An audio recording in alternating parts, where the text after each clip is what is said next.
বিসমিল্লাহির রহমানির রহিম। দেখুন ভাই, একটি দেশি ভ্যারাইটির ভিতরে আমি বিদেশি একটি ভ্যারাইটি এই গাছটার মধ্যে লাগাচ্ছি। যে গাছটা লাগাচ্ছি সেটা হলো আপনার ব্রোনাই কিং। এই গাছের সাউন্ডটা আমি এটা সেট আপ করে দিচ্ছি।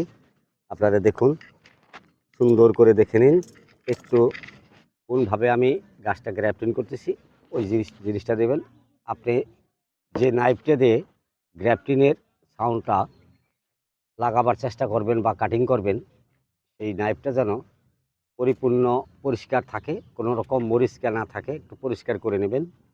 দেখবেন আপনার গ্রাফটিং 100% সফলতা পাবে, কোনো রকম সমস্যা হবে না। আর যদি অপরিষ্কার থাকে তাহলে তো গাছ একটু অ্যাক্সিডেন্ট হওয়ার সম্ভাবনাটাই বেশি। এই দেখেন আমি কোনভাবে দিলাম, সেম আপনারা এইভাবে মিলিয়ে দিবেন। আমি আপনাদেরকে আবার সুন্দর করে দেখাই দিচ্ছি কোনভাবে এই গ্রাফটিং ট্যাপটা লাগাই দেবেন। যদি আপনাদের কাছে গ্রাফটিং ট্যাপ না থাকে তাহলে বাজার থেকে আপনারা পলিথিন নিয়ে আসবেন। পলিথিন এনে সুন্দর করে কেটে এইভাবে লাগাবার চেষ্টা করবেন।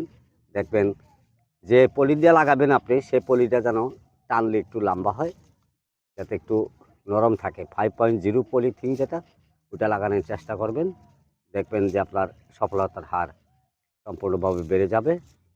আর একটু জিনিস খেয়াল করবেন, সেই গাছটা যেন বাইরের কোনো আলো বাতাস না যায়। এই দেখুন, একটা গাছে আমি ক্যাপ লাগাই দিয়েছি। এই যে সেম এইভাবে ক্যাপটা লাগাই দেবেন। দেখবেন এই করবেন, এই যে দেখুন কত সুন্দর সেট হয়ে গেছে।